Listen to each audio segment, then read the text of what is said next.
ಎಲ್ಲರಿಗೂ ನಮಸ್ಕಾರ ಸ್ನೇಹಿತರೆ ಇಲ್ಲಿ ಕಾಣಿಸ್ತಾ ಇದೆ ನೋಡಿ. 278 ಹುದ್ದೆಗಳಿಗೆ ಅಂಗನವಾಡಿ ಇಲಾಖೆಯಿಂದ ನೇಮಕಾತಿಯ ಹೊಸ ಅಧಿಸೂಚನೆ ಬಿಡುಗಡೆಯಾಗಿದೆ ನೋಡಿ. ಅಂಗನವಾಡಿ ಕಾರ್ಯಕರ್ತೆ ಮತ್ತು ಅಂಗನವಾಡಿ ಸಹಾಯಕಿ ಹುದ್ದೆಗಳಿಗೆ ನೇಮಕಾತಿ ನಡೀತಾ ಇದೆ ನೋಡಿ. ಆನ್ಲೈನ್ ಮೂಲಕ ಅಫಿಷಿಯಲ್ ವೆಬ್ಸೈಟ್ಗೆ ಹೋಗಿ ನೀವು ಅರ್ಜಿಗಳನ್ನ ಸಲ್ಲಿಸಬೇಕಾಗತ್ತೆ. ಹಾಗೆ ಆಯ್ಕೆಯಾದಂಥ ಅಭ್ಯರ್ಥಿಗಳಿಗೆ ಕೋಲಾರ ಜಿಲ್ಲೆಯಲ್ಲಿ ನೇಮಕಾತಿ ಮಾಡಿಕೊಳ್ಳಲಾಗುತ್ತೆ ನೋಡಿ. ಈ ಒಂದು ಹುದ್ದೆಗಳಿಗೆ ಆಯ್ಕೆಯಾದಂಥ ಅಭ್ಯರ್ಥಿಗಳು ಕೋಲಾರ ಜಿಲ್ಲೆಯಲ್ಲಿ ನೇಮಕಾತಿ ಮಾಡಿಕೊಳ್ಳಲಾಗುತ್ತೆ ನೋಡಿ. ಸಂಪೂರ್ಣವಾಗಿ ಕರ್ನಾಟಕ ರಾಜ್ಯ ಸರ್ಕಾರಿ ಉದ್ಯೋಗಗಳು ಹಾಗೆ ಕಾಯಂ ಉದ್ಯೋಗಗಳಾಗಿರ್ತವೆ ನೋಡಿ. ಇನ್ನು ಫ್ರೆಂಡ್ಸ್, ಈ ಒಂದು ಅಫಿಷಿಯಲ್ ವೆಬ್ಸೈಟ್ಗೆ ಹೋಗಿ ನೀವು ಆನ್ಲೈನ್ ಮೂಲಕ ಅರ್ಜಿಗಳನ್ನ ಸಲ್ಲಿಸಬೇಕಾಗತ್ತೆ. 22 ಅಕ್ಟೋಬರ್ 2025 ಅರ್ಜಿ ಸಲ್ಲಿಸಲಿಕ್ಕೆ ಕೊನೆಯ ದಿನಾಂಕ ಆಗಿರುತ್ತೆ ನೋಡಿ. ಇನ್ನು 278 ಹುದ್ದೆಗಳಿದಾವೆ ನೋಡಿ. ಈ ಒಂದು 278 ಹುದ್ದೆಗಳಿಗೆ ಆನ್ಲೈನ್ ಮೂಲಕ ನೀವು ಅರ್ಜಿಗಳನ್ನ ಸಲ್ಲಿಸಬೇಕಾಗತ್ತೆ. ಮಹಿಳಾ ಮತ್ತು ಮಕ್ಕಳ ಇಲಾಖೆಯಿಂದ ನೇಮಕಾತಿ ಆಗಿರುತ್ತೆ ನೋಡಿ.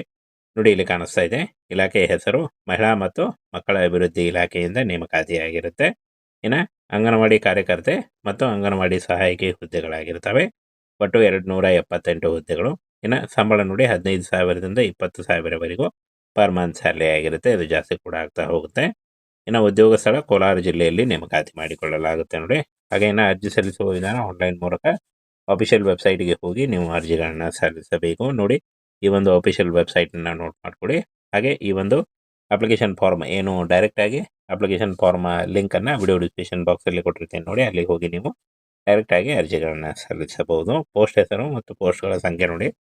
ಅಂಗನವಾಡಿ ಕಾರ್ಯಕರ್ತೆ 49 ಹುದ್ದೆಗಳು, ಹಾಗೆ ಸಹಾಯಕಿ 229 ಹುದ್ದೆಗಳಿದ್ದಾವೆ ನೋಡಿ. ಈ ಒಂದು ಹುದ್ದೆಗಳಿಗೆ ಆಯ್ಕೆ ಮಾಡಿಕೊಂಡು ನೀವು ಅರ್ಜಿಗಳನ್ನ ಸಲ್ಲಿಸಬಹುದಾಗಿರುತ್ತೆ. ಇನ್ನು ಯಾವ ಒಂದು ಊರುಗಳಲ್ಲಿ ನೇಮಕಾತಿ ಆಗಿರುತ್ತೆ ಅಂತ ನೋಡೋದಾದರೆ, ಕೋಲಾರ ಜಿಲ್ಲೆಗಳಲ್ಲಿ ಯಾವ ಒಂದು ಅಂದರೆ ಕೋಲಾರ ಜಿಲ್ಲೆಗಳಲ್ಲಿ ಊರುಗಳ ಹೆಸರು ನೋಡಿ. ಬಂಗಾರಪೇಟೆ ಅಂಗನವಾಡಿ ಕಾರ್ಯಕರ್ತೆ 5 ಹುದ್ದೆ ಹಾಗೂ ಅಂಗನವಾಡಿ ಸಹಾಯಕಿ 30 ಹುದ್ದೆ ಆಗಿರುತ್ತೆ. ಇನ್ನು ಬೇತಮಂಗಲದಲ್ಲಿ ನೋಡಿ 12 ಹುದ್ದೆಗಳು, ಅಂಗನವಾಡಿ ಕಾರ್ಯಕರ್ತೆ ಆದರೆ ಸಹಾಯಕಿ ಹುದ್ದೆಗಳು 23 ಹುದ್ದೆಗಳಿದ್ದಾವೆ. ಕೋಲಾರದಲ್ಲಿ 4 ಹುದ್ದೆಗಳು, ಅಂಗನವಾಡಿ ಕಾರ್ಯಕರ್ತೆ ಹಾಗೂ ಸಹಾಯಕಿ ಹುದ್ದೆಗಳು 58 ಹುದ್ದೆಗಳಿದ್ದಾವೆ. ಮಾಲೂರಿನಲ್ಲಿ ಕಾರ್ಯಕರ್ತೆ 10 ಹುದ್ದೆಗಳು, ಸಹಾಯಕಿ 53 ಹುದ್ದೆಗಳಿದ್ದಾವೆ ನೋಡಿ. ಇನ್ನು ಮುಬ್ಬಾಗಲಿನಲ್ಲಿ ಈ ಒಂದು ಕಾರ್ಯಕರ್ತೆ ಹುದ್ದೆಗಳು 8 ಇದ್ದರೆ ಸಹಾಯಕಿ 37 ಹುದ್ದೆಗಳಿದ್ದಾವೆ. ಶ್ರೀನಿವಾಸಪುರದಲ್ಲಿ 10 ಕಾರ್ಯಕರ್ತೆ ಹುದ್ದೆಗಳಿದ್ದರೆ 28 ಏನು ನಿಮ್ಮ ಸಹಾಯಕಿ ಹುದ್ದೆಗಳಿರ್ತಾವೆ ನೋಡಿ. ಈ ಒಂದು ಹುದ್ದೆಗಳಿಗೆ ಆಯ್ಕೆ ಮಾಡಿಕೊಂಡು ನೀವು ಅರ್ಜಿಗಳನ್ನ ಸಲ್ಲಿಸಬಹುದು. SLC ಮತ್ತು PUC ಆದಂಥ ಬೋತ್ ಮೇಲ್ ಆ್ಯಂಡ್ ಫಿಮೇಲ್ ಅಂದರೆ ಫಿಮೇಲ್ ಅಭ್ಯರ್ಥಿಗಳು, ಮಹಿಳಾ ಅಭ್ಯರ್ಥಿಗಳು ಅರ್ಜಿಗಳನ್ನು ಸಲ್ಲಿಸಬಹುದಾಗಿರುತ್ತೆ. ಇನ್ನು 1/9/2025ಕ್ಕೆ ಅನುಗುಣವಾಗಿ ಕನಿಷ್ಠ 19 ವರ್ಷದಿಂದ 35 ವರ್ಷದ ಒಳಗಿನವರು ಮಹಿಳಾ ಅಭ್ಯರ್ಥಿಗಳು ಈ ಒಂದು ಹುದ್ದೆಗಳಿಗೆ ಅರ್ಜಿಗಳನ್ನು ಸಲ್ಲಿಸಬಹುದು. ಇನ್ನು OBC ಅಭ್ಯರ್ಥಿಗಳಿಗೆ 3 ವರ್ಷ, SC/ST ಅಭ್ಯರ್ಥಿಗಳಿಗೆ 5 ವರ್ಷ ಹಾಗೂ PWD ಅಭ್ಯರ್ಥಿಗಳಿಗೆ 10 ವರ್ಷಗಳ ವಯೋಮಿತಿ ಸಡಿಲಿಕೆ ಕೂಡ ಇರುತ್ತೆ ನೋಡಿ. ಇನ್ನು ಯಾವುದೇ ರೀತಿಯ ಅರ್ಜಿ ಶುಲ್ಕ ಇರಲ್ಲ, ಹಾಗೆ ಯಾವುದೇ ರೀತಿಯ ಒಂದು ಲಿಖಿತ ಪರೀಕ್ಷೆ ಇರಲ್ಲ ನೋಡಿ. ಈ ಒಂದು ಹುದ್ದೆಗಳಿಗೆ ಯಾವುದೇ ರೀತಿಯ ಲಿಖಿತ ಪರೀಕ್ಷೆ ಆಗಲಿ, ಯಾವುದೇ ರೀತಿಯ ಒಂದು ಅರ್ಜಿ ಶುಲ್ಕ ಆಗಲಿ ಇರಲ್ಲ. ನೇರ ನೇಮಕಾತಿ ಇರುತ್ತೆ. ಕೇವಲ ಅರ್ಹತೆ ಪಟ್ಟಿ ಮೂಲಕ ಆಯ್ಕೆಯನ್ನು ಮಾಡಿಕೊಳ್ಳಲಾಗುತ್ತೆ ನೋಡಿ. ಇನ್ನು ಫ್ರೆಂಡ್ಸ್, ಈ ಒಂದು ಹುದ್ದೆಗಳಿಗೆ ಆನ್ಲೈನ್ ಮೂಲಕ ನೀವು ಅಫಿಷಿಯಲ್ ವೆಬ್ಸೈಟ್ಗೆ ಹೋಗಿ ನೀವು ಅಪ್ಲಿಕೇಶನ್ ಫಾರ್ಮನ್ನು ಫಿಲ್ ಮಾಡಬೇಕಾಗತ್ತೆ. 22 ಅಕ್ಟೋಬರ್ 2025 ಅರ್ಜಿ ಸಲ್ಲಿಸಲಿಕ್ಕೆ ಕೊನೆಯ ದಿನಾಂಕ ಆಗಿರುತ್ತೆ ನೋಡಿ. ಈ ಒಂದು ಕೊನೆಯ ದಿನಾಂಕದೊಳಗಾಗಿ ನೀವು ಅರ್ಜಿಗಳನ್ನ ಸಲ್ಲಿಸಬೇಕಾಗತ್ತೆ. ಹಾಗೆ ಅರ್ಜಿ ಸಲ್ಲಿಸುವಾಗ caste income certificate, photo, educational documents ಮತ್ತು ನಿಮ್ಮ ಆಧಾರ್ ಕಾರ್ಡ್ ಇಷ್ಟನ್ನು ತೆಗೆದುಕೊಂಡು ನೀವು ಡೈರೆಕ್ಟಾಗಿ ಆನ್ಲೈನ್ ಅಪ್ಲಿಕೇಶನ್ ಫಾರ್ಮನ್ನು ಫಿಲ್ ಮಾಡಬೇಕಾಗತ್ತೆ ನೋಡಿ. ನಿಮಗೆ ಗೊತ್ತಾದರೆ ನೀವು ಡೈರೆಕ್ಟಾಗಿ ಅಪ್ಲಿಕೇಶನ್ನ ಫಿಲ್ ಮಾಡ್ಬೋದು, ಅಥವಾ ನೀವು ನಿಮ್ಮ ಹತ್ತಿರದ ಸೈಬರ್ ಸೆಂಟರ್ಗೆ ಹೋಗಿ ಈ ಒಂದು ಮಾಹಿತಿಯನ್ನು ತೋರಿಸಿ ನೀವು ಅರ್ಜಿಗಳನ್ನು ಸಲ್ಲಿಸಬಹುದಾಗಿರುತ್ತೆ ನೋಡಿ. ಸ್ನೇಹಿತರೆ, ಇಲ್ಲಿ ಕಾಣಿಸ್ತಾ ಇದೆ ನೋಡಿ, 278 ಹುದ್ದೆಗಳಿಗೆ ಅಂಗನವಾಡಿ ಇಲಾಖೆಯಿಂದ ನೇಮಕಾತಿಯ ಹೊಸ ಅಧಿಸೂಚನೆ ಬಿಡುಗಡೆಯಾಗಿದೆ ನೋಡಿ. ಅಂಗನವಾಡಿ ಕಾರ್ಯಕರ್ತೆ ಮತ್ತು ಅಂಗನವಾಡಿ ಸಹಾಯಕಿ ಹುದ್ದೆಗಳಿಗೆ ನೇಮಕಾತಿ ನಡೀತಾ ಇದೆ ನೋಡಿ. ಆನ್ಲೈನ್ ಮೂಲಕ ಅಫಿಷಿಯಲ್ ವೆಬ್ಸೈಟ್ಗೆ ಹೋಗಿ ನೀವು ಅರ್ಜಿಗಳನ್ನ ಸಲ್ಲಿಸಬೇಕಾಗತ್ತೆ. ಹಾಗೆ ಆಯ್ಕೆಯಾದಂಥ ಅಭ್ಯರ್ಥಿಗಳಿಗೆ ಕೋಲಾರ ಜಿಲ್ಲೆಯಲ್ಲಿ ನೇಮಕಾತಿ ಮಾಡಿಕೊಳ್ಳಲಾಗುತ್ತೆ ನೋಡಿ. ಈ ಒಂದು ಹುದ್ದೆಗಳಿಗೆ ಆಯ್ಕೆಯಾದಂಥ ಅಭ್ಯರ್ಥಿಗಳು ಕೋಲಾರ ಜಿಲ್ಲೆಯಲ್ಲಿ ನೇಮಕಾತಿ ಮಾಡಿಕೊಳ್ಳಲಾಗುತ್ತೆ ನೋಡಿ. ಸಂಪೂರ್ಣವಾಗಿ ಕರ್ನಾಟಕ ರಾಜ್ಯ ಸರ್ಕಾರಿ ಉದ್ಯೋಗಗಳು ಹಾಗೆ ಕಾಯಂ ಉದ್ಯೋಗಗಳಾಗಿರ್ತವೆ ನೋಡಿ. ಇನ್ನು ಫ್ರೆಂಡ್ಸ್, ಈ ಒಂದು ಅಫಿಷಿಯಲ್ ವೆಬ್ಸೈಟ್ಗೆ ಹೋಗಿ ನೀವು ಆನ್ಲೈನ್ ಮೂಲಕ ಅರ್ಜಿಗಳನ್ನ ಸಲ್ಲಿಸಬೇಕಾಗತ್ತೆ. 22 ಅಕ್ಟೋಬರ್ 2025 ಅರ್ಜಿ ಸಲ್ಲಿಸಲಿಕ್ಕೆ ಕೊನೆಯ ದಿನಾಂಕ ಆಗಿರುತ್ತೆ ನೋಡಿ. ಇನ್ನು 278 ಹುದ್ದೆಗಳಿದಾವೆ ನೋಡಿ.